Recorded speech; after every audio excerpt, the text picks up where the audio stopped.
most people talk about how to sell. In fact, when you talk about how to sell, you're going to find three categories: strategy, tactics. Now let me back up. Strategy is what? High level, how we approach a company. Tactic is what? The actual day-to-day tactical planning and execution that we have to do to get the sale. And then we always have to stay positive, so we have to look at the what? The psychological aspect of actually staying positive and selling. What I found out is that 98% of all the books that you'll read at Barnes & Noble or any other bookstore are dedicated to what? How to what? Sell. What really hit me was this fact that nobody's looking at what? How people buy. Because if we know how they buy, we know how to what? Sell to them. So what I started doing is that I want to look at different types of buyers. So I started breaking people up into different types of buyers, and we're going to talk about that.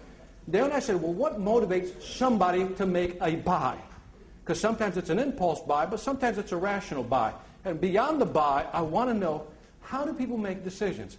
If I can understand how you make a decision, do you think I can sell to you more effectively? Yes or no? Yes. Absolutely. So this is sales influence. I want you to pretend that that's the customer door.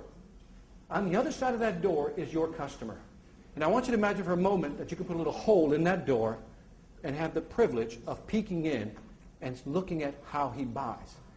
And if I have that knowledge going into a sale, I'm almost sure that I'll be more effective selling to that person. So here's what I want to do. I want to take a moment. Most of you have never, how many people have heard of me? I'm actually surprised I got 4 hands. I appreciate it. I usually get 1, and I take that as gratitude. Now, let me give you a little background, because before I can go any further, I really want to establish what I've done and what has brought me here.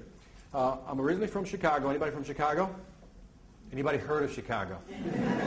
All right, good enough. Born and raised in Chicago. My family's originally from Puerto Rico. Boricuas in the house? Okay. And so we lived in Chicago. Now, we were poor. We lived near the Cabrini Green housing projects. Who knows what that is? So we were raised in the hood, okay? And we were poor. When I mean poor, I'm talking poor. I'm talking food stamps, government cheese, and powdered milk. And you know you're poor. Who remembers back in the day when you had to change the TV with a what? Pliers. Oh, you're so hot. Look, some of you don't know what I'm talking about. There was a time we had knobs and not a remote control. So and the knob would what? Wear off, so you have to use what? Pliers.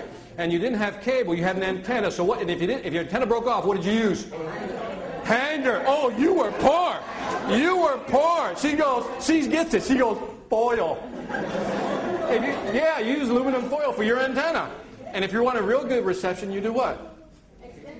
Yeah. That's when you know you were poor. So we had a tough upbringing. My mother said, go to school, go to college, get the degree, and then what? Get the J-O-B and make your money. I got into corporate America, and I enjoyed corporate America. I'll give you a quick background of who I am. I have a bachelor's degree in electrical engineering. I have an MBA.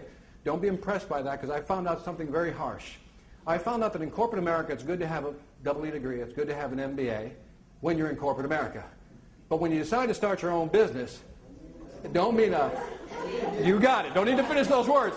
It doesn't mean anything, because I think there is a big difference between working in corporate America and starting your own business. So I've seen the corporate boardrooms. I've been in there. We recently sold about 3 years ago. I was CEO of a high-tech company out of Virginia. We sold that to a publicly traded company. I've been on the CEO side, but I've also been on the what? On the entrepreneur side. And I tell you, the entrepreneur side is a little tougher, because selling is that much tougher when you don't have a big company behind you. I've seen them from both sides, folks. So in sales influence, what I try to do is marry both of them.